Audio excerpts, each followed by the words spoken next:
Olá, saudações a todos. Hoje eu vou passar para vocês um relato de caso de uma paciente que encontra-se em tratamento conosco, uma paciente que deu entrada conosco no dia 5 de agosto de 2019, com uma queixa de uma sensibilidade na região do trajeto do nervo ulnar da mão, então pegando tanto a região hipotenar quanto o quinto e metade medial do quarto dedo. Essa paciente relatava então uma hipersensibilidade, ela relata uma hipersensibilidade nessa região, onde ela tem dificuldade até de tocar na região da mão dela.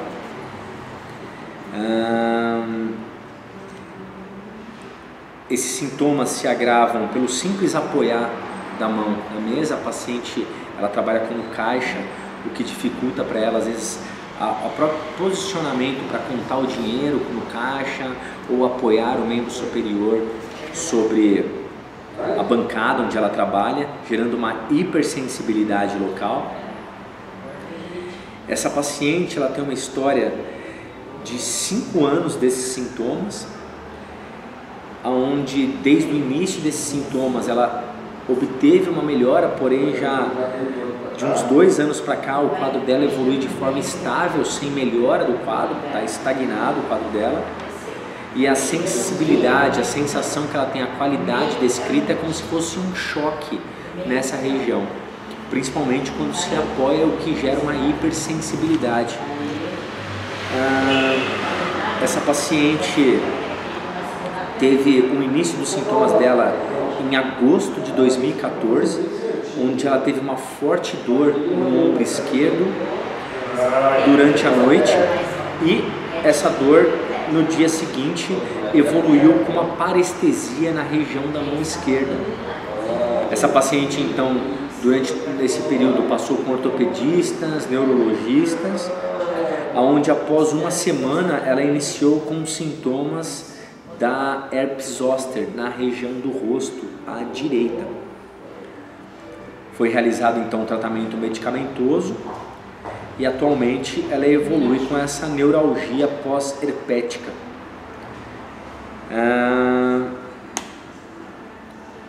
Essa paciente também faz uso de remédios antidepressivos, claro, pelo quadro estabelecido da paciente ao longo destes anos. Uma hipotrofia já considerável da região tenar, ou seja, uma diminuição da massa muscular, da musculatura da região hipotenar da mão esquerda. Hipersensibilidade ao toque, exatamente no trajeto do nervo ulnar, pegando então a borda da região hipotenar, o quinto dedo e a metade medial do quarto dedo. A amplitude de movimento é preservada e a força da paciente também é preservada, né? Ou seja, ela teve um comprometimento do ramo sensitivo desse nervo. O ramo motor está perfeito, não tem comprometimento.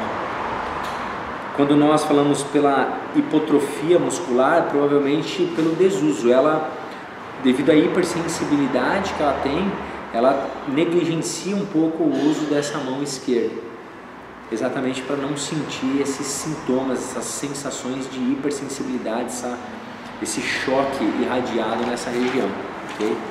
Então, qual vem sendo a nossa conduta de fisioterapia com essa paciente? Então, ela apresenta uma neuropatia periférica, então uma neuropraxia do nervo ulnar, de causa viral, então pelo vírus da herpes zoster, né, da varicela zoster, o que gerou uma desmineralização do nervo ulnar. A gente sabe que o nervo ulnar ele é formado pelas raízes de C8 e T1, então foi orientada para a paciente nesse período a utilizar em casas compressas ou também banho de imersão em água quente, desde a região do cotovelo até a região do punho e da mão. Ou seja, essa paciente ela faz as bolsas de água quente colocando na região do cotovelo e também na região da mão, principalmente na região de trajeto ali do túnel de Guion, trajeto do nervo ulnar, com o intuito de aumentar a vascularização local, lembrando que o nervo ele é um vampiro, ele precisa de muito sangue para se recuperar. Então, de imediato foi orientado para a paciente realizar essas compressões em domicílio aí de 10 a 20 minutos, de preferência de 2 a 3 vezes por dia.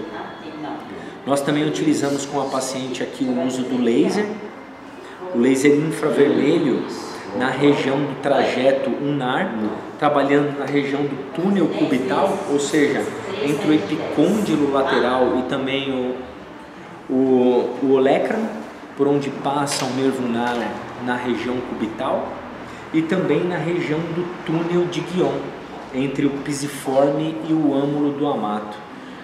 Então, nesses níveis nós estamos entrando com um laser de 2 joules nessa região, por todo o trajeto por onde ele passa. Ainda como conduta terapêutica, tentando acelerar esse processo de reparação nervosa, nós utilizamos com a paciente o uso do ondas curtas contínuo para aumentar a vascularização dentro do trajeto do nervo ulnar. Entramos também com técnicas de mobilização da coluna cervical da paciente, no qual ela apresentou na data da avaliação as amplitudes de rotação com 80 graus, ou seja, uma boa rotação cervical e assintomática, movimento de flexão também assintomático e um movimento de extensão com uma limitação moderada apresentando uns 60 graus. Então, com esta paciente nós estamos utilizando as técnicas de pressão póstero-anterior central, que depois vocês podem buscar nas nossas playlists sobre as técnicas de Maitland, nós trabalhando e orientando como se realiza ou como se aplicam as técnicas. Então, as técnicas de PAC desde C2 até um nível de T1, lembrando que a gente vai dar uma ênfase nos níveis de C7 e T1, de onde emergem as raízes C8 e T1, ok? Passando também pelas técnicas de PAU, que é a pressão póstero-anterior unilateral à esquerda, por onde emergem também as raízes cervicais para o ramo do nervo ulnar, e também as técnicas de pressão transversa dentro de toda a coluna cervical, mas com ênfase nos níveis inferiores. Então a gente dá uma ênfase no nível de C7, T1, ok? As técnicas de mobilização também costo-vertebral para melhorar a mobilidade torácica, as técnicas de tração da coluna cervical para evitar qualquer compressão nos níveis cervicais, assim como as técnicas de liberação miofacial da coluna cervical. Utilizamos com a paciente também as técnicas de liberação miofacial de todo o trajeto por onde esse nervo passa na região de braço ou antebraço até chegar à mão da paciente. Técnicas de mobilização articular de articulações de ombro, cotovelo, antebraço e punho, passando pelos ossos do carpo também, principalmente no trajeto do nervo ulnar, que seria lá no nível de pisiforme e âmulo do amato. Dando sequência, nós passamos com as técnicas de mobilização neural com a paciente, então as técnicas de mobilização do nervo ulnar com a paciente, trabalhando sempre o lado contralateral antes, depois realizando uma abordagem específica com o membro superior esquerdo da paciente. Iniciamos também com a paciente o estímulo com a eletroestimulação neuromuscular, com as técnicas de eletroestimulação neuromuscular, para, enfim, buscar o estímulo motor, o estímulo de impulso neural no trajeto do nervo ulnar, buscando a normalização da condutibilidade desses impulsos nervosos. Então, a técnica de eletroestimulação neuromuscular nós utilizamos principalmente na região dos músculos flexores de punho e dedos, tá? E a paciente também está orientada para buscar junto ao seu médico ortopedista que vem lhe acompanhando todo o suporte medicamentoso com, enfim, os complexos da vitamina B, assim como, enfim, outras medicações como citoneurin que aceleram o processo de reparação nervosa. Então, o que eu queria compartilhar com vocês é exatamente o quadro dessa paciente que teve um surto ali de herpes zoster, o qual gerou um comprometimento viral do nervo mediano pelo vírus da varicela zoster, e essa paciente atualmente ela evolui com uma melhora da sensibilidade local, uma diminuição dessa hipersensibilidade, essa neuralgia no trajeto do nervo ulnar, o que vem deixando nós muito confiantes com os procedimentos que vêm sendo realizados. Essa paciente se encontra caminhando agora para a sua 10ª sessão de fisioterapia. Inicialmente nós começamos com 3 sessões semanais, passando nas últimas sessões para 2 sessões, né? Então 3, 2 e 2. E a paciente mostra ter uma boa resposta inicial. É claro que a gente sabe que, se tratando de uma lesão nervosa, o tratamento ele é longo, é de médio a longo prazo, e associado com todo o aporte medicamentoso orientado pelos seus médicos que acompanham, tudo indica que a gente vem tendo aí uma boa evolução até nesse período curto de tratamento, ok?